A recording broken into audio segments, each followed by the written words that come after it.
Mickey, do you want to get started? It's almost 6:05 and looks like we have about 33 people who have joined.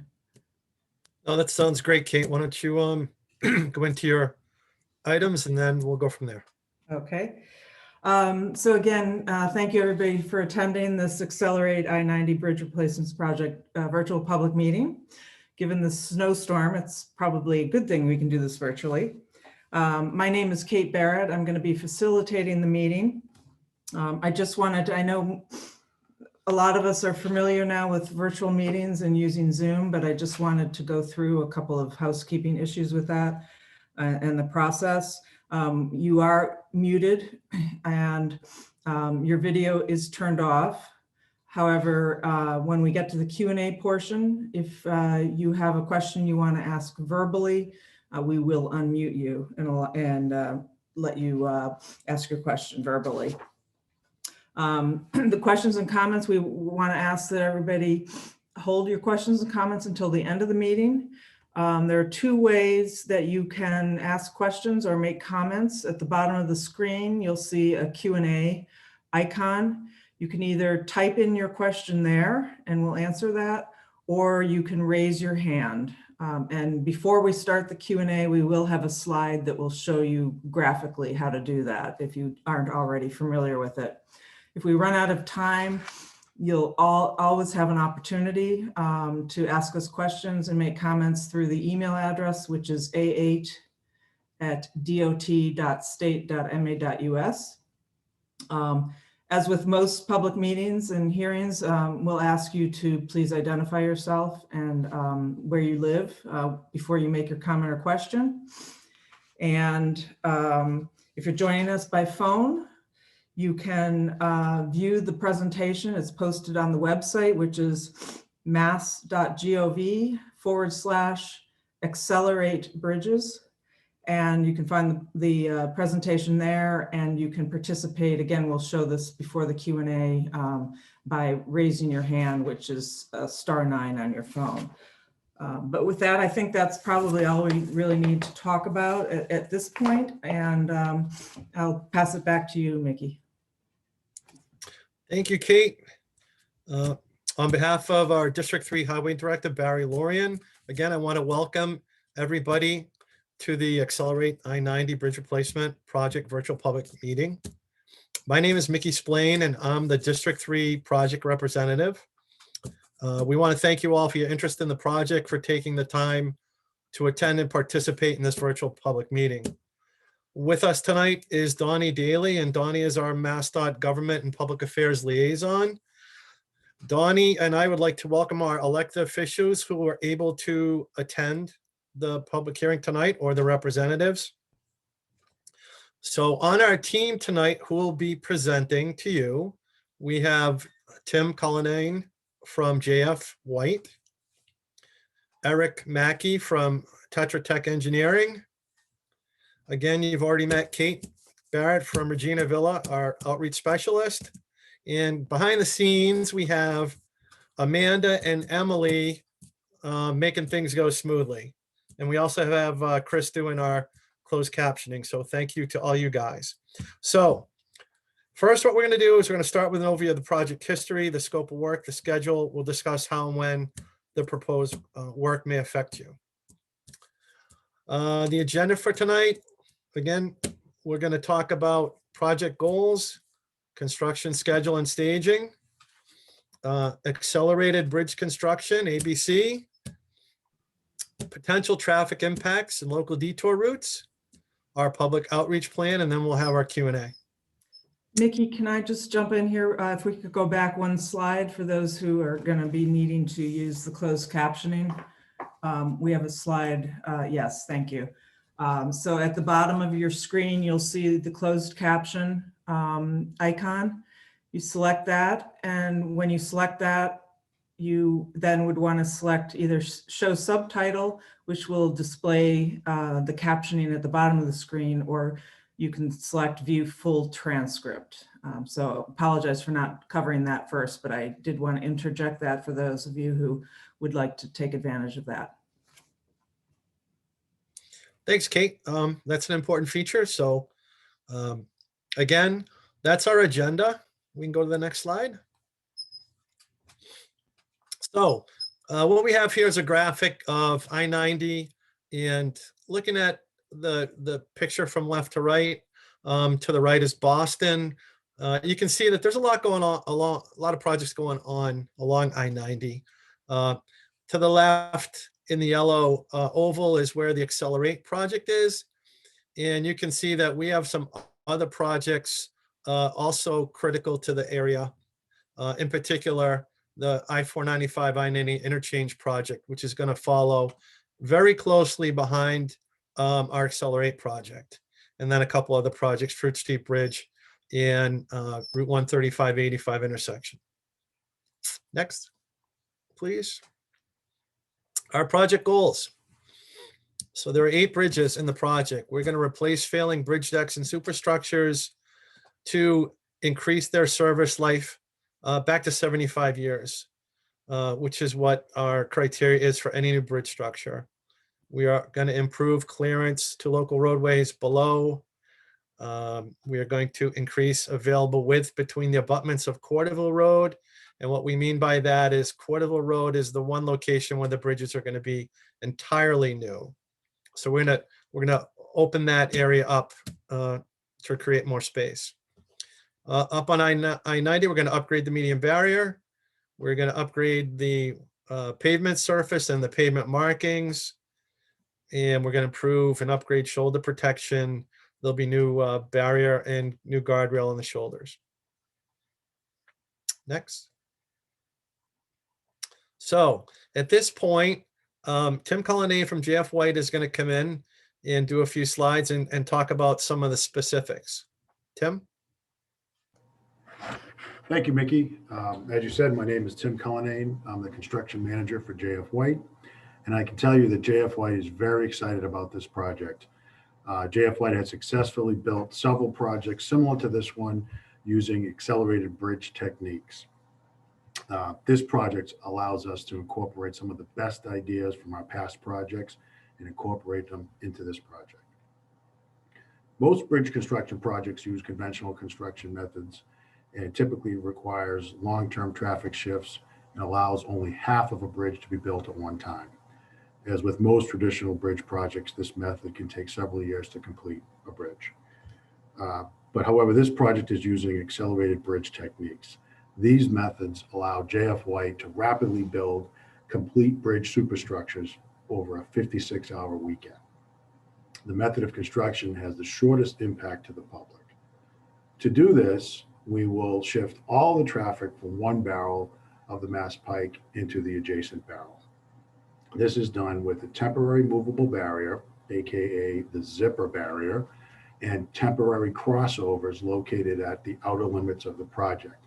They're shown on this slide to the furthest east and to the furthest west. That will be our crossovers, and the bridges are in between. They're approximately 3 miles apart. The zipper barrier and its operation is very similar to the zipper barrier operation currently used on the Southeast Expressway. So instead of providing one HOV lane, we'll be providing 2 with opposing bidirectional traffic. So each of our 4 bridge locations, Woodland, Porterville, Parkerville, and Flanders, has an eastbound and a westbound bridge structure for a total of 8 superstructures. Our plan is to replace all 8 superstructures over 6 weekends. To achieve this goal, we will be constructing 2 bridges simultaneously over 2 weekends. The zipper detour will only be used during the rapid construction weekends. Traffic will be returned to normal orientation during the week. In addition to replacing the superstructures at Woodland Road, Parkerville, and Flanders, these bridges will have their abutment faces resurfaced. This involves chipping of the existing concrete face, replacing damaged rebar, and placing a new concrete facade. The bridge at Porterville Road is being replaced in its entirety, including new foundation, new abutment, and wing walls. Next slide.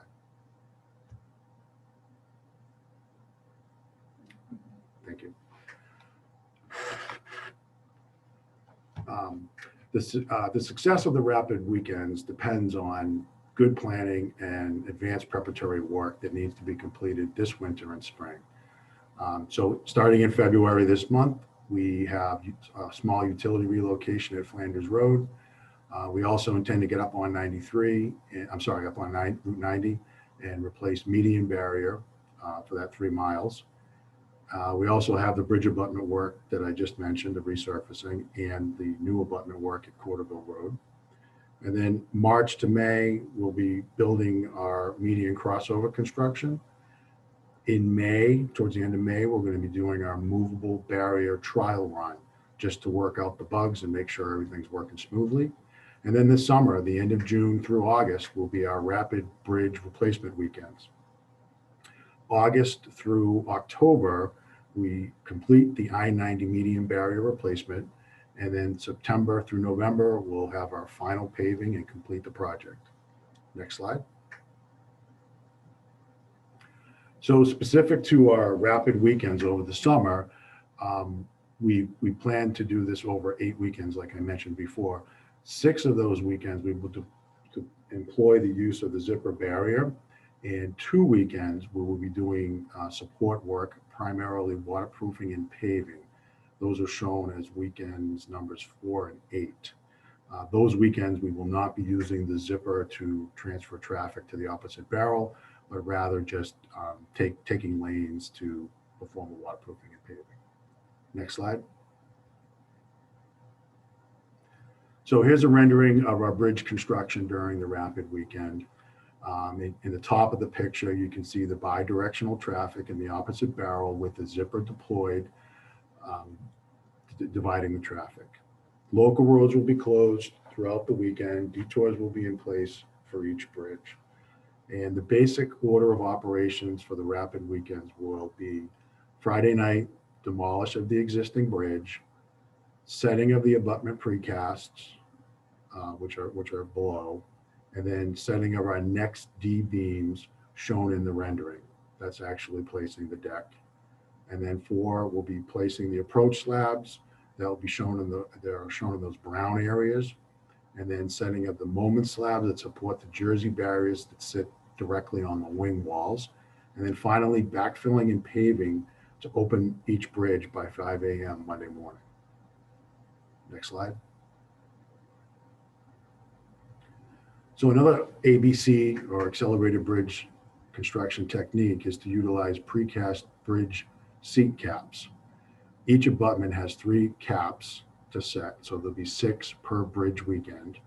And all of the bridges, including Parkerville Road, will use this technique. This is a photo in this example of our Cedar Street Bridge project over Route 9 in Wellesley that we did a few years ago. Next slide. So here's the key to our bridge, is the next D beam design.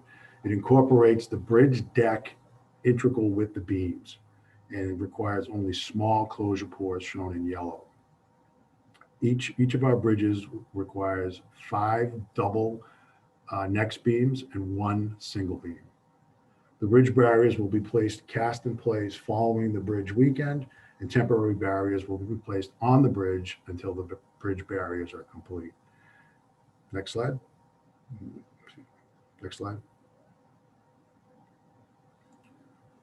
Oh, you went one too many. Thank you. So here we have an elevation of the Parkerville Road new abutments. The current bridge has 3 spans. The new bridge will be a slightly longer single span, allowing more clearance at the roadway and sidewalks. The gray areas represent the existing bridge foundation at the abutment and wing wall, and we'll build a full independent bridge abutment shown in green between the existing abutment and the existing piers.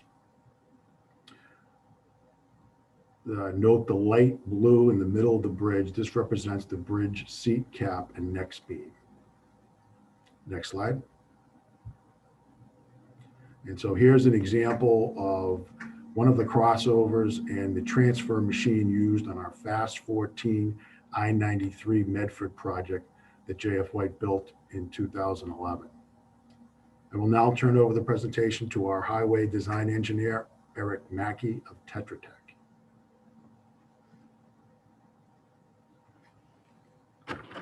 Thanks, Tim.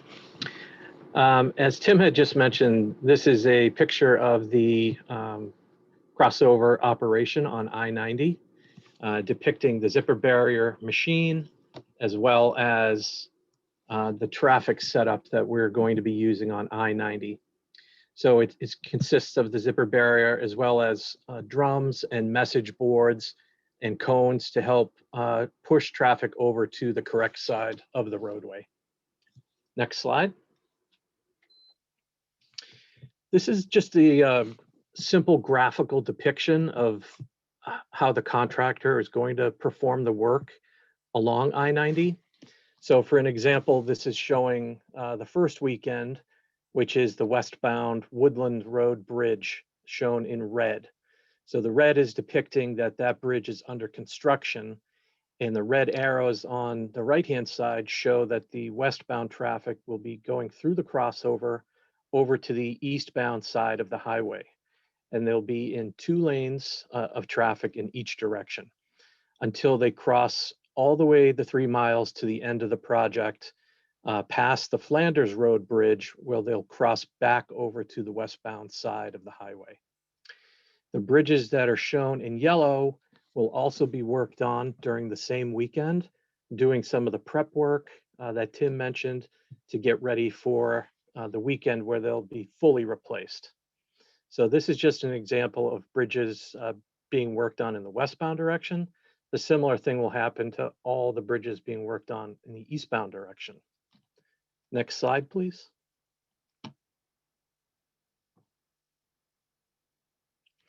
Part of the traffic control system that will be in place for motorists is the real-time traffic management system, or RTTM.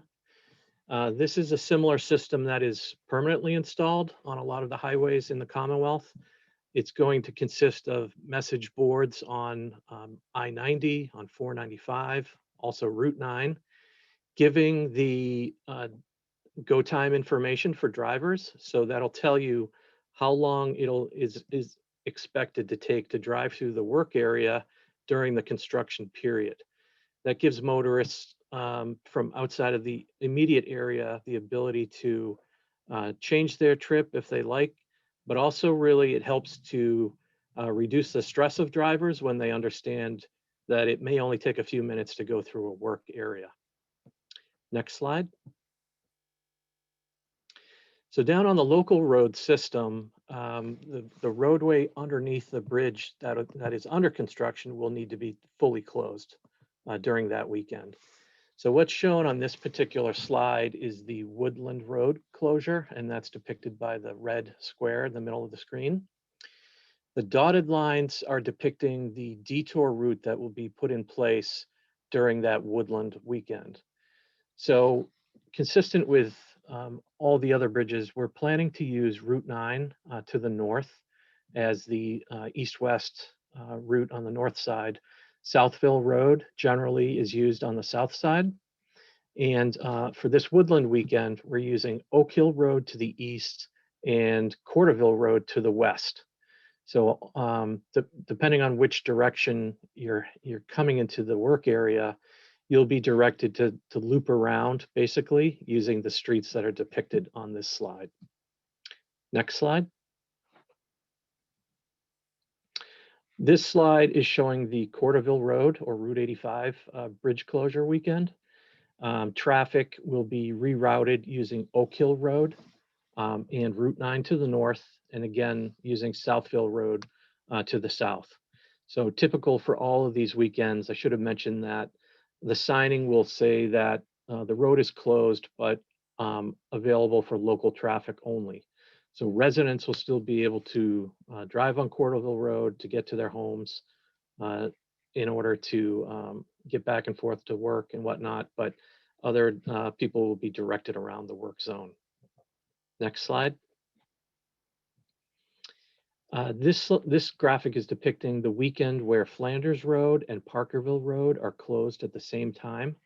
So this is the weekend that they'll be constructing 2 bridges at once. Again, the detour route is Route 9 to the north, Porterville Road to the east, and then Southville Road to the south. Fruit Street can be used to access Flanders Road on the south side of I-90, and the connector road can be used to access Flanders Road on the north side of I-90. So when these weekends are about to occur, there'll be more messaging on the website. There'll be some message boards set up on these local streets so people understand the weekend. But please also pay attention just to the information at the end of the slides to show you how to stay actively involved in understanding the traffic control for the project. Next slide. And with that, I'll pass it back to Tim. Okay, I believe Rich is gonna pick this slide here. All right, good evening. This is Rick McCafferty with JF White also. So I'm going to talk a little bit about the work that's going to happen down on local streets. I think one of the things we really want to discuss with the local communities, the people who use these streets, Woodland, Flanders, Parkerville, Porterville on a regular basis, let you know that we're going to be out here doing work starting in a couple of weeks, and it's going to go through the summertime while we're doing the bridge replacement. So you'll see us out here, getting out on Porterville to get going and to do the preparatory work. So we have here a picture of, I think this is Flanders. So we're going to reface all the abutments at Woodland, Flanders, and Parkerville. Basically, it'll have the same architectural striations that are there now. The work also will include some galvanic anodes to extend the service life. So hopefully the concrete will stay looking new for a longer period of time. Next slide, please. So this slide we had a little earlier when Tim was talking about the ABC technique. So I wanted to kind of talk a little bit more about the foundation work. So in the next probably 2 weeks or so, we're going to get out here and start doing some prep work to create a work zone for our micropile subcontractor, the foundation. Hey, Rich, can you turn your head a little closer towards your computer, please? I'm Can you- sorry. Thank you. Let me put this on my other screen. I think that'll work better.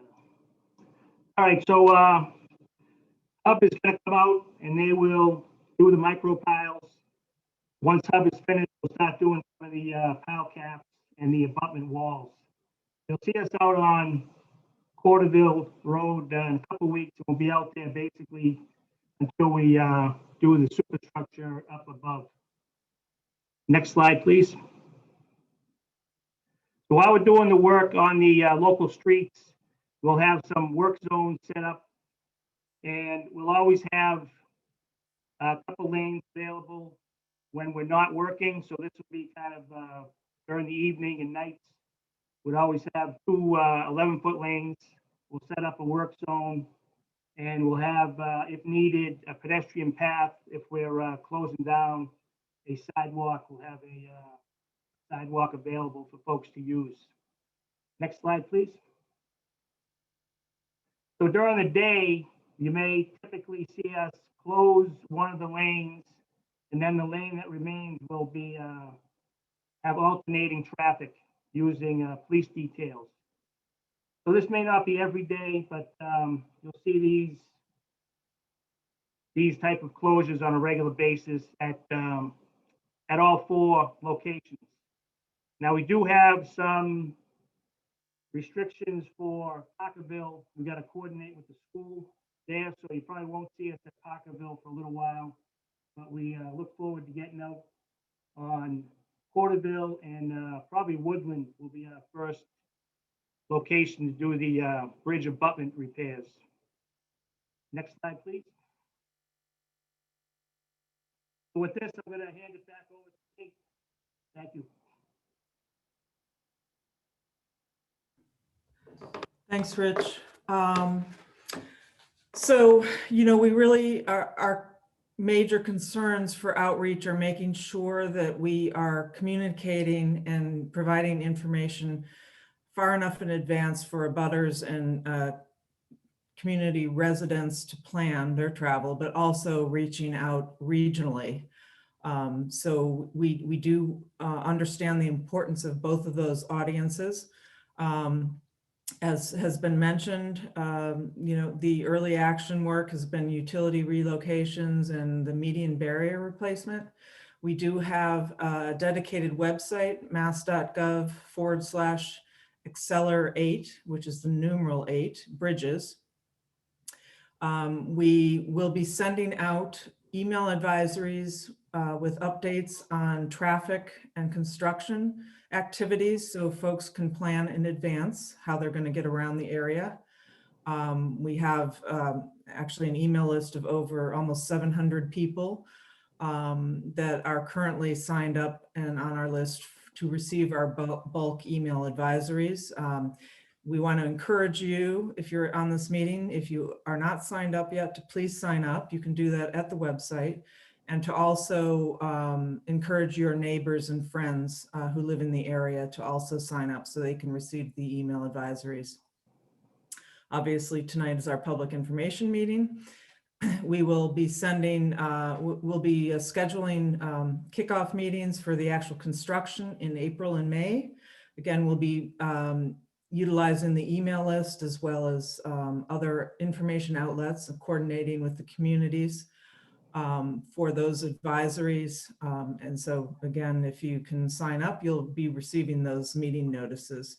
And we also have already started and will continue to brief the legislative delegation, local town staff and elected officials. As was mentioned, we actually have a meeting with the Finn School staff coming up next week to coordinate with for school access. And so it's a very comprehensive outreach plan, and we encourage you to make use of all of these different ways to keep up to date. Next slide. Again, here, these are just some of the ways we'll be doing that. Don't need to go into much detail here. Next slide. Again, I had mentioned this earlier. Any questions, comments, issues, email us at a8@dot.state.ma.us. However, if it's a public safety emergency, please don't rely on the email address. You should call your local emergency responders. Project updates will be posted on the website. And then let's see, I think next slide. Mickey, you want to make Yep. your closing Thanks, remarks? Kate. Yeah, I'll just add on the outreach. We recognize how critical outreach is to the success of this project. And a lot of people know that it started quite a while ago when this was actually just in preliminary design. We had outreach meetings with the communities in the public library in Westborough. So it's important that we continue that, and that's what our goal is, to maintain and the lines of communication through the entire project from beginning to end. As far as our team goes, this approach isn't new. It's been done before, the ABC approach. Our team has experience on the I-93 Fast 14, which is certainly one of the reasons why they were selected. So there really isn't a learning curve for the team. That's something that gives us a lot of confidence. We really think they have an excellent plan to pull this off. I think, to put it in perspective, if any of you remember, about 2 years ago, we finished the bridges on I-90 in Framingham. We had to do multiple traffic shifts on those jobs, and that overall time frame for that bridge replacement was probably 3 years. We are literally going to replace these 8 bridges this summer. The work is going to start soon. So in less than a year, all these 8 bridges are going to be done, including 3 miles of roadway in between, with all the accoutrements to go with that, all the safety things. So the goal is to minimize the impact on the public, MassDOT recognizes how important that is today. And that's really built into how we do business now. And so part of that process, like here, we anticipate things that can go wrong. We plan for that. I've been a part of the initial discussions, and I can tell you it is extremely detailed, especially with regards to public safety, but also as far as the contractor's needs for backup equipment, if something breaks down, et cetera. So in that 56-hour weekend, nothing can go wrong, or if it does, there has to be a way to address it because construction doesn't stop. And, you know, the team knows that. And again, we're very confident with the team that's been put together. So some of this has been a little bit technical, hopefully not too much. You know, in a nutshell, all the parts like you see in this picture, all the bridge parts are going to be prefabricated. They're going to be on hand, ready to install once demolition is done. So that's really how you speed things up.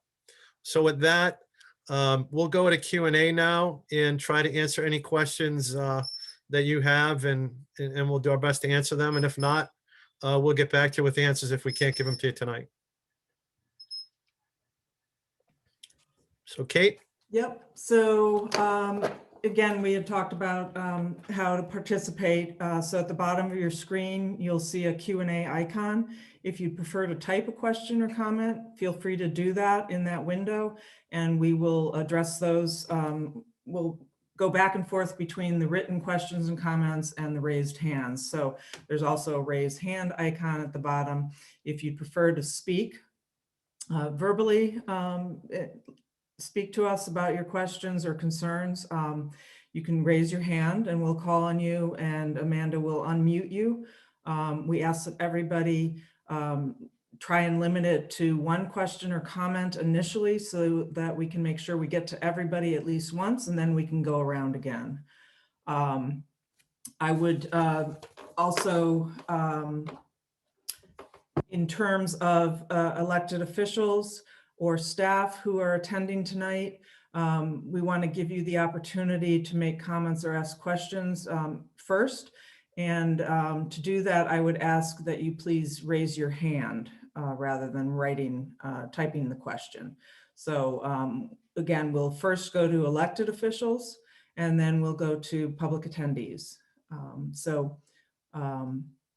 With that, I'll open it up, and we'll address via raised hands elected officials, and then go back to the Q&A and circle around back to the raised hands.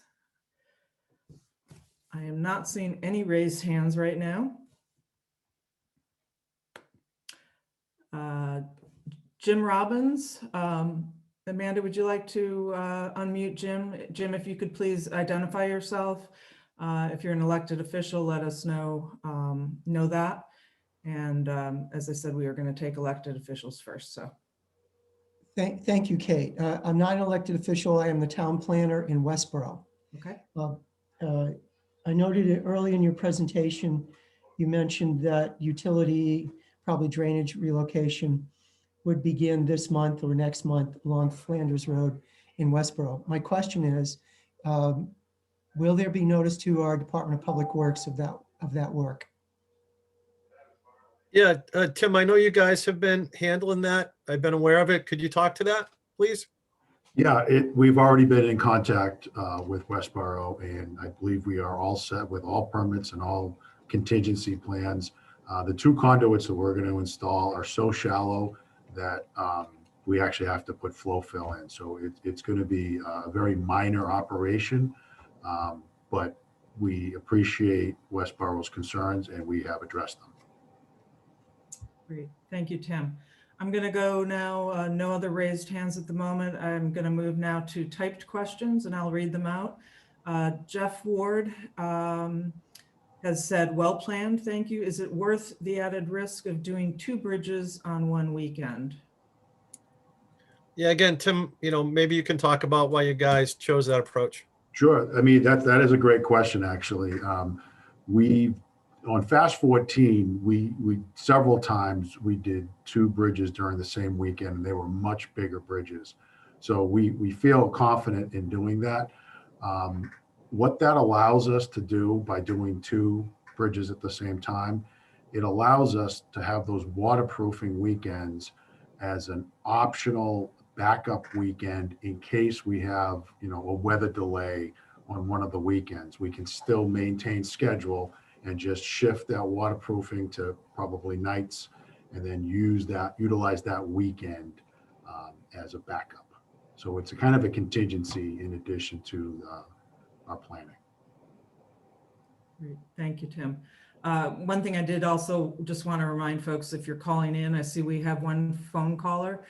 And if you'd like to raise your hand, so to speak, dialing *9 will allow you to do that. Again, I'm going to go back to type questions because we don't have any raised hands at the moment. Nancy Buck says, I live in Southborough, south of all of these projects. The nearest bridge in Woodland Street. Will construction on this bridge keep us further, or these bridges keep us further away from emergency response from our fire police who are north of the projects? That's a really good question too. Tim or Eric, I don't know which one of you might want to take it. I know we've had quite a few discussions with public safety about this. So one of you want to address that, please? Yep, this is Eric. Happy to address that. So we did have an initial meeting with some of the public safety officials and went over the staging of the project, and they didn't seem to have any concerns. One of the planning processes that I think Tim mentioned earlier is that we're having a separate meeting for the emergency response teams. And the point of that is to discuss sharing any resources that might need to come up during those weekends. So specifically for the issue that Nancy has raised, because of the split of north-south split, it's possible to work with the town of Hopkinton, for example, for any other emergency issues on the south side if needed. So the big planning process that's going to happen later on with all the emergency officials should really take care of any concerns in that area. Thank you. Thanks, Eric. And I would add that part of this process is, as was mentioned earlier, is the contingency management planning process, which Eric alluded to, and that's being led by Fortress, who also had experience on the I-93 Fast 14 project. So there's a lot of coordination with local officials and emergency responders. Next written question is, what is the cost difference between the accelerated method and the traditional one? That's a good question too. I'm trying to remember. I think the difference is an extra like 25 to 30%. Does that sound right to you guys?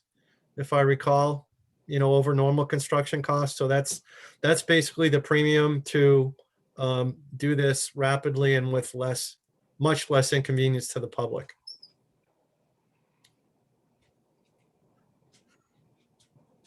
Thanks, Mickey. So we have no open written questions at this time and no raised hands. I want to give us a few more moments to see if something springs to mind for the attendees. So let's just hold on for a little bit and see if anybody has additional questions or comments, and we'll go from there. We have a written question from Tim Litt, Woodland Road. At the previous meeting, several people asked that the project add improved sidewalks on the local roads under the bridges to the full extent of the DOT right-of-way. Has this been done?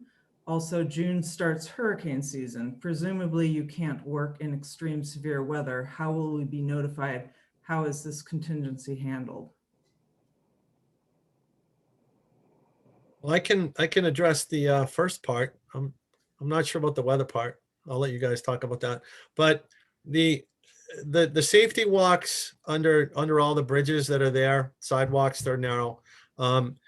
Those will be maintained or rebuilt, once those abutment repairs are done.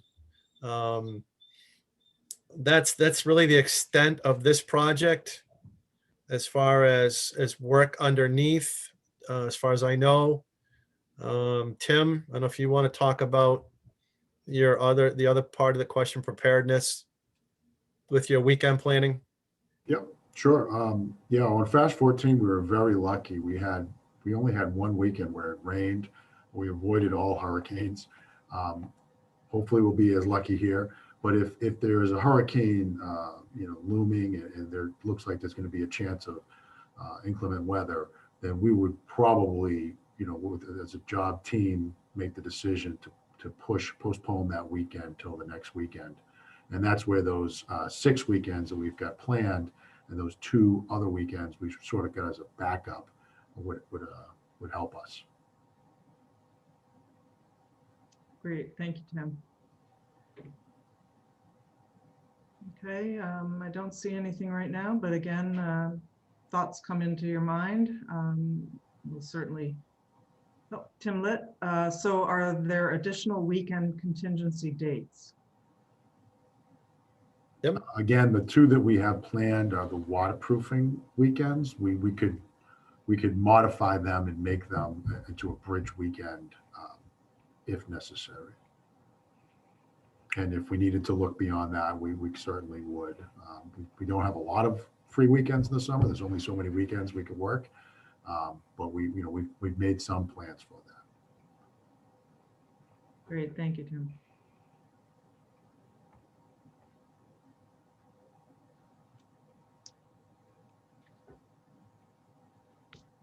So let's give it a few more moments. Oh, okay, we have a raised hand. Amanda, if you could unmute Rebecca. Rebecca, if you could identify yourself and where you live, and feel free to comment or ask a question. Rebecca, you should be able to unmute yourself. My name is Rebecca Hedgecock. I live on Wildwood Lane, across from Mary Finn, on the south side of the turnpike. The turnpike is at the end of my yard. Can you tell me where the bridge platforms that are prefabricated, where are they manufactured? Yep. Good question. So most of the bridge components, I would say 90% of them, are going to be made at J.P. Carrera's yard in Vermont. I believe it's, forget what part of Vermont, but they're in Vermont. Yeah, it's way up there. I can tell you. I've been there. It's about a 3-hour ride to their yard. Okay, thank you. Thank you, Rebecca. Yeah, Middlebury. Rebecca, they're one of the few companies that can actually make precast parts like this. Right. It's Middlebury, Vermont. That is correct. Thanks, Tim.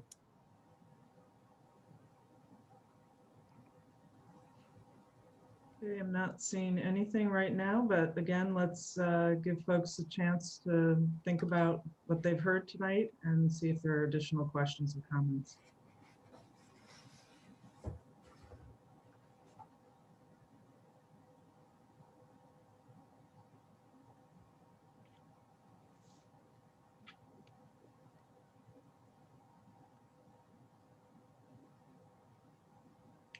Right, I am not seeing anything right now, so I think we can probably adjourn for tonight. Again, we are available by email, a8@dot.state.ma.us. If you have any additional questions or comments or issues that come up that need to be addressed, please contact us via that email address. As we had mentioned, we're going to have more public meetings in April and May. We'll also continue to have briefings, both with the public safety officials, the school, local officials, the legislative delegation, and we'll also be scheduling neighborhood briefings for the residents in the immediate vicinity of the 4 roads, the 4 bridges over Porterville, Woodland, Parker, and Parkerville, and I'm forgetting the last one anyway, I'm sorry. So we will be having neighborhood abutter meetings as well. So again, if you could share the website, which is mass.gov/accelerate bridges, and with your friends and neighbors and other folks, so they can sign up and stay in touch with us. We would really appreciate that. And as we've said, you know, our goal is to make sure that you have the information you need in a timely fashion so that we can coordinate with you and you can plan for upcoming work. With that, Mickey, I'm going to send it back to you for some closing remarks. Great. Thank you, Kate. I just want to thank the team for their presentation tonight. Hopefully it was informative. I want to again thank everybody who tuned into our program tonight. We realize you have other programming choices, that you could have watched something different, but we hope this was interesting. Again, you saw in the some of the outreach slides, there's a lot more information that'll be forthcoming. This presentation is going to be on the website with that information. So again, please go there. And if you need to reach out to us, reach out to us. And otherwise, we will again be in touch again in the future, as we've indicated. Yeah, and Mickey, I would just add that the presentation is already on the website, and we will be posting this recording of the meeting as well as a written summary for folks. We'll send an email out when those are available on the website. And again, the communities around the 4 bridges and the wider population, you know, we look forward to working with you and keeping you well informed. So That sounds great, Kate. Again, everybody, thank you. Have a good evening, and we'll be in touch.